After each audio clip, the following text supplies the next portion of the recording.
Digital e-Government merupakan inovasi yang memfasilitasi komunikasi antara kegiatan pemerintah dengan masyarakat melalui layanan berbasis teknologi informasi, sehingga tujuannya adalah untuk meningkatkan efektivitas serta efisiensi, transparansi, kenyamanan, aksesibilitas pelayanan publik. Bagi mahasiswa, platform ini menjadi peluang untuk lebih aktif dalam proses politik karena mahasiswa dapat mengakses informasi kebijakan dengan mudah, menyuarakan pendapat secara langsung melalui kanal digital, serta berpartisipasi dalam pembuatan keputusan politik tanpa batasan waktu. Tantangan pemanfaatan e-government oleh mahasiswa.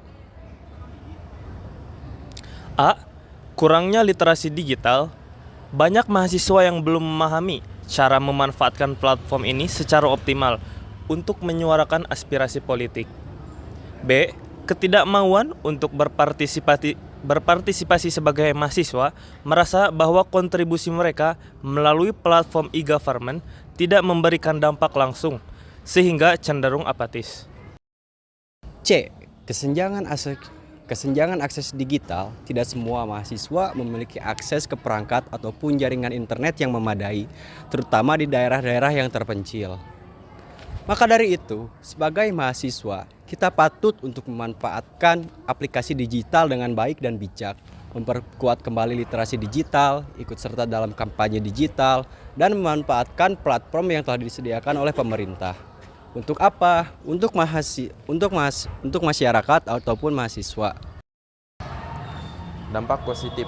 A. Meningkatkan aksesibilitas informasi, di mana mahasiswa dapat dengan mudah mendapatkan informasi terkait kebijakan pemerintah, regulasi, atau rencana pembangunan.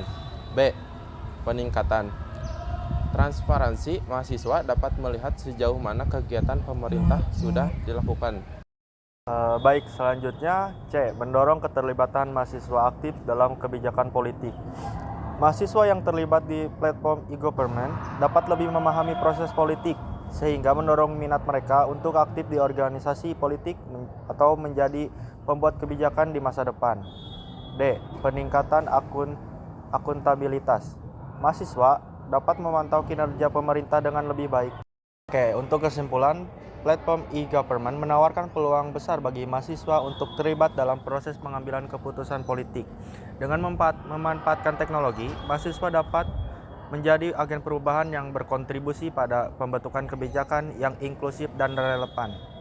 Edukasi yang berkelanjutan tentang literasi digital dan pentingnya partisipasi politik melalui e-government sangat diperlukan agar dampaknya lebih optimal. E-government memiliki potensi besar untuk meningkatkan keterlibatan mahasiswa dalam proses pengambilan keputusan di institusi pendidikan tinggi.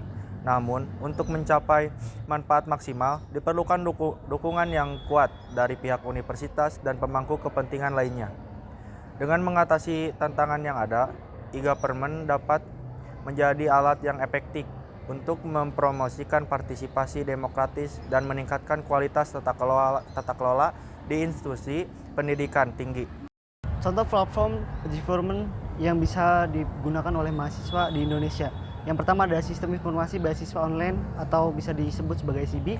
Platform ini digunakan untuk pendaftaran dan pengelolaan beasiswa secara online seperti beasiswa LPDP atau beasiswa dari pemerintah daerah. Yang kedua ada sistem pendaftaran pemilu online atau bisa dikatakan sebagai SIDALI. Mahasiswa dapat memanfaatkan platform ini untuk mengecek status mereka sebagai pemilik dalam pemilu sehingga bisa berkontribusi dalam proses demokrasi.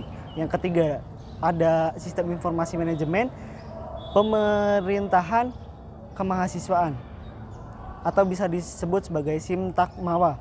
Platform ini digunakan untuk melaporkan prestasi mahasiswa ke tingkat nasional sehingga pemerintah dapat memantau pencapaian generasi muda. Yang keempat ada sistem informasi perpustakaan elektronik atau bisa dikatakan sebagai SIMPEL. Mahasiswa dapat mengakses buku dan jurnal yang disediakan oleh pemerintah secara digital melalui perpustakaan nasional. Yang kelima ada platform kemahasiswaan. Platform ini menyediakan informasi tentang kebijakan pemerintah terkait pendidikan tinggi, termasuk program Merdeka Belajar dan Kampus Merdeka.